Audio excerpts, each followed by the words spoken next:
Bismillahir Rahmanir Rahim. In the name of Allah, most gracious, most merciful. As far as the relationship between men and women is concerned, Islam has a very moderate approach. Because Islam is the religion of moderation. Islam is always avoiding to be on the extreme sides. You see, to be always on the right path. Neither east or west, the right path. Islam is the religion of moderation, and in the Holy Quran, the Ummah of Islam is called Ummatan Wasata. It means that they are not on the extreme sides. To be extremist is not accepted in Islam. When we are talking about women and we say that they must cover themselves, we don't want to say that they must be imprisoned in the houses to talk about women's rights. No. Islam is neither for imprisoning and imprisonment of women in the houses and nor for the very free relationship in the community. Islam is taking care of chastity of women, chastity of even men and community. This is a priority for Islam. When we study the time of the Holy Prophet Muhammad sallallahu alaihi wasallam, we see that Prophet Muhammad is allowing women and ladies to come to the mosque, to attend the mass prayer. And the women used to attend the congregational prayer. It shows that they came out of the houses to attend the prayers in the mosque. But within the mosque, Prophet Muhammad sallallahu alaihi wasallam is separating the doors from where women enter and the doors from where men enter.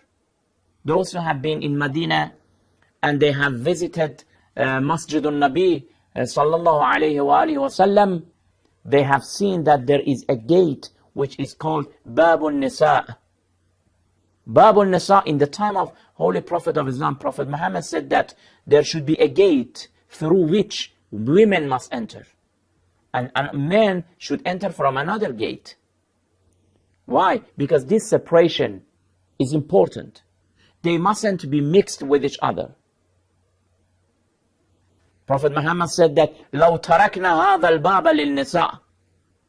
It's better to leave this door, for example, this gate for ladies to enter.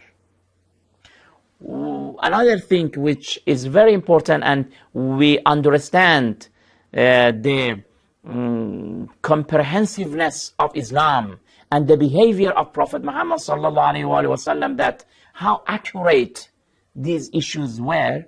We see that when the prayer ended and people wanted to leave the mosque, Prophet Muhammad sallallahu alaihi wasallam said that first, let the women to go out. When they went out, then allow the men to go out. Why? Because it is not good to both of them to come out in the community and to mix with each other. Because from here, the temptations will begin. It is here which is the beginning of a lot of other crimes and sins. You see, one of the issues that usually we talk about is, and it is related to the relationship between men and women, it is shaking hand with women. According to the teachings of Islam and according to all Muslim scholars and jurisprudence, touching the body of a woman who is a stranger to you, whether the hands or the face or other part of the body, it is not allowed. It is forbidden. And this is one of the problems today in the world. When you see a woman and she comes and you want to shake hand with her, we as Muslim, we are not allowed to shake hands with a woman. This does not show that Islam does not respect ladies, not at all. This does not mean that Islam is humiliating ladies and women. This is just merely an accusation. In its place, we have already proved that Islam is for dignity of women, for honor of women. No, this is not humiliation. This is, the meaning is that we have to be careful about the borders of relationship. Because from here, touching the hands, it will begin. Then maybe, if you go forward, it will result sometimes in some types of friendship outside of the family relations. And sometimes it will result even in adultery and other issues. Islam says that from the beginning, you have to be very chaste, and you have to take care of the chastity. A lady must be respected and dignified. If it is behind the, for example, a cloth or gloves, there is no problem. But touching the hand, the body of a woman who is not from your maharim, it is not allowed. But maybe people say that we have seen a lot of Muslims that they are doing it. Okay, when we want to know the teachings of Islam, you mustn't look at my behavior. Maybe I am not a good Muslim. Maybe I am not practicing the teachings of Islam. This cannot be a good reason.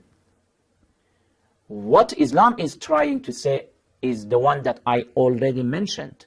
If some of the people are not taking care of that, this is their problem. When we want to know the teachings of Islam, we have to search it from the authentic sources.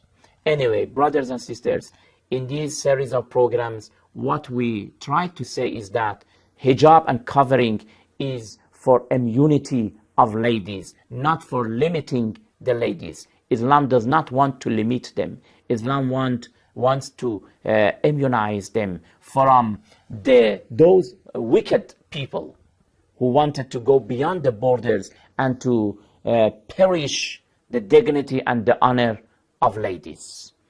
I hope that all these programs about hijab and covering of the women have been informative and educative. Of course, because of the very limited time of the programs, I couldn't touch the details of any issues. I advise my dear brothers and sisters of Islam to do more researches about these issues and refer to the very authentic references and sources. May Allah bless you all. May Allah reward you all. May Allah succeed us to be always on the right path. We will continue other Islamic programs, inshallah, in the future. Until then, thank you very much. Wassalamu alaikum wa rahmatullahi wa barakatuh.